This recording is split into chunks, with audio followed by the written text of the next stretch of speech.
Bonsoir à toutes et à tous et bienvenue dans le programme du soir sur New World Info. Nous débutons avec le décryptage de l'actualité. Nous partons pour le Congo-Brazzaville aujourd'hui, évoquer l'actualité donc sur cet avion d'Air France qui a été endommagé par des balles. Ce sera avec notre éditorialiste Mamadou Diouf. Bonsoir Mamadou Diouf. Bonsoir Samuel. Un Airbus 330 d'Air France a été endommagé par des balles sur le tarmac de l'aéroport de Pointe-Noire selon la direction de l'aviation civile et Air France. Cet incident fait suite à une altercation entre des éléments de la gendarmerie des frontières et il ne s'agit pas d'une attaque préméditée. L'avion était arrivé samedi dans le but de rapatrier des ressortissants français résidant dans le pays. Mamadou Diouf, ce fait complètement ubuesque. Qu'est-ce qui s'est passé? En fait, c'est vrai que c'est extraordinaire ce qui s'est passé au niveau du tarmac de l'aéroport de Pointe-Noire. En réalité, les aéroports de façon générale sont fermés et le Congo-Brazzaville ne fait pas exception.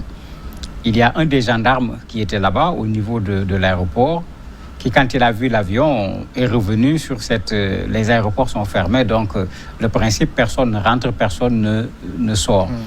Il a eu à discuter même avec certains de ses chefs sans vraiment du tout s'entendre avec les gens. Pour lui, l'aéroport est fermé, un point, un trait. Bon, certains disent même qu'il était un peu également sous le poids de l'ébriété, il avait pris de l'alcool. Et c'est dans le cadre de la discussion qu'à un certain moment, avec sa Kalachnikov, il a tiré. Il a atteint 2 fois l'avion. Bon, une fois, c'était moins grave, ça frôlait l'avion. Une autre fois, il a vraiment atteint la carlingue, de sorte que cet avion ne pouvait plus décoller. Heureusement, il n'y avait pas encore de passagers dans l'avion. Il n'y avait également aucun membre d'équipage au niveau de l'avion. Est-ce que ce gendarme visait l'avion?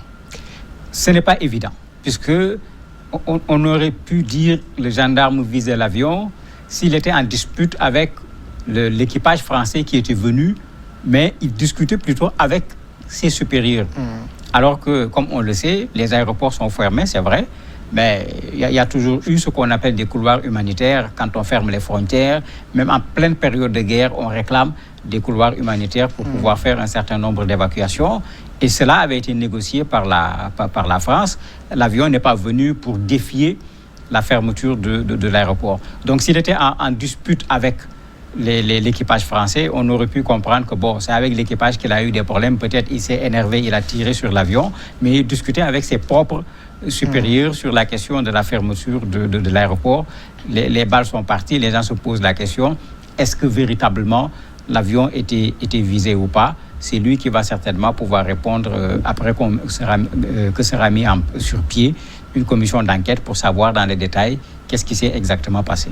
Mais ça veut dire que c'était un gendarme qui était de service. Comment comprendre que lui, il n'a pas été avisé de l'arrivée de cet avion? Ça va être difficile à expliquer puisque lui, il a tenu mordicus à la fermeture des frontières et de l'aéroport également. Et pourquoi il n'a pas eu la bonne information, puisque c'est clair que l'Airbus est venu en ayant l'autorisation de pouvoir atterrir et de pouvoir repartir, puisqu'il avait un circuit à faire, venir prendre à Pointe-Noire 110 Français, quitter Pointe-Noire, aller en République centrafricaine, prendre également des Français avant de retourner en France. Et de façon générale, ce n'est pas seulement une question de fermeture des aéroports. Avant qu'un avion ne survole l'espace aérien d'un pays, il y a tout un ensemble d'informations qui doivent être données. Avant qu'un avion ne puisse atterrir, c'est la même chose. Effectivement, c'est curieux.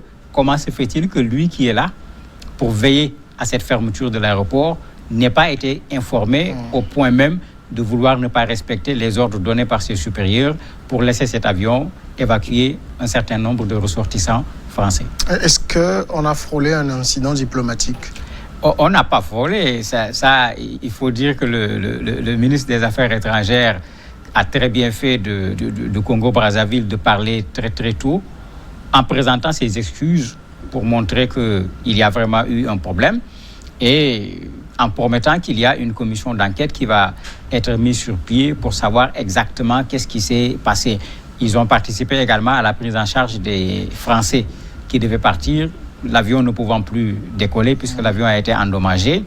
Ils ont été logés dans des hôtels. Je crois que le fait qu'il ait pris le devant pour parler a évité ce qui aurait pu effectivement être un incident diplomatique, puisque la France n'allait pas pouvoir comprendre qu'on autorise un avion à atterrir, qu'on les autorise à venir prendre des Français et qu'ensuite qu'on tire sur cet avion. Alors, en même temps, ces genres d'opérations, on voit la France la mener dans un certain nombre de pays pour rapatrier ses ressortissants. Est-ce que c'est des choses qui sont faites incognito? Non, ce n'est pas fait incognito. Au Sénégal, ils ont envoyé 6 avions, puisqu'il y a ceux qui étaient en vacances là-bas à Saly, dans plein de stations balnéaires. Quand on a fermé les frontières, il y avait plein de Français qui étaient là-bas, en plus de Français de double nationalité qui étaient venus en vacances au Sénégal.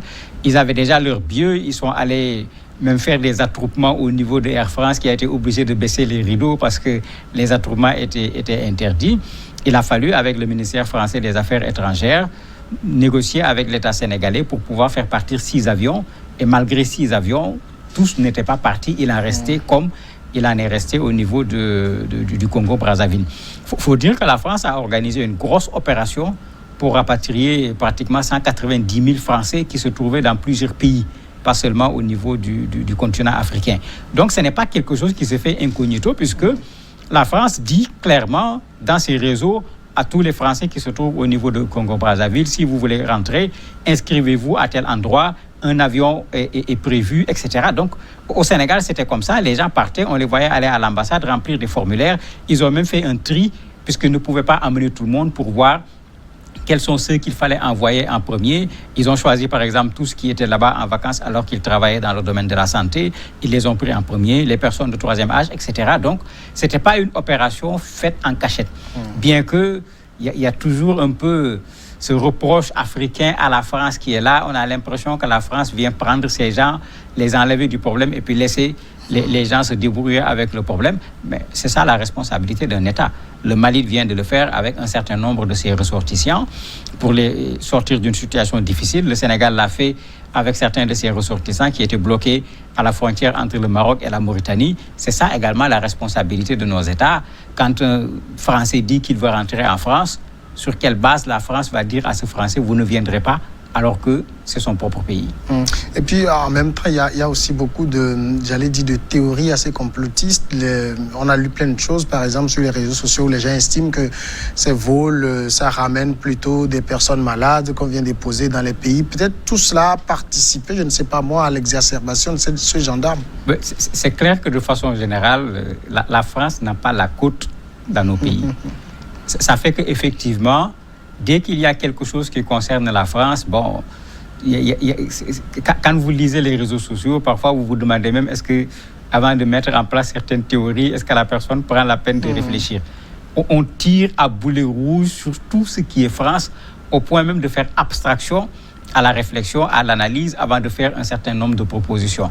Et malheureusement, comme les réseaux sociaux sont utilisés par certaines personnes comme source d'information, il suffit qu'on prenne une photo quelque part qui n'a rien à voir avec la réalité actuelle, on poste, vous avez des gens qui, sans aucun recul, te disent que la preuve est là, il y a une photo, il y a une vidéo, et en ce moment, effectivement, il y a une certaine animosité qui est cultivée contre la France, et à tort, cette fois-ci. Et c'est possible que la même chose se soit passée au niveau de la RDC, parce que, quoi qu'on dise, il y a des gens qui, devant cette maladie, ont plus tendance à paniquer qu'à faire preuve de sérénité. Et si le gendarme faisait partie de ces personnes, il est évident que pour lui, cet avion est peut-être venu pour créer des problèmes au lieu de venir pour chercher des solutions. Il est peut-être dans cette logique-là, et raison pour laquelle il a cru devoir défendre son pays par rapport à un avion qui venait pour créer des problèmes, mais il n'avait tout simplement pas la bonne information. Quelle est la situation du Covid-19 au Congo-Brazza? La situation n'est pas extraordinaire. Il y a une 60aine de cas qui se trouvent là-bas, puisque le pays n'a pas été touché parmi les premiers pays africains. Il fait partie pratiquement des derniers à avoir été touchés. Donc la situation n'est pas encore alarmante pour dire les choses comme elles sont, bien que le pays a pris un certain nombre de mesures drastiques, dont la fermeture des frontières qui est à l'origine de cet incident qu'on est en train de voir actuellement. Mamadou Diouf, merci d'avoir répondu à nos questions. C'est moi qui vous remercie. Nous allons observer tout de suite la pause pour quelques secondes et après on passe à l'invité de ce soir.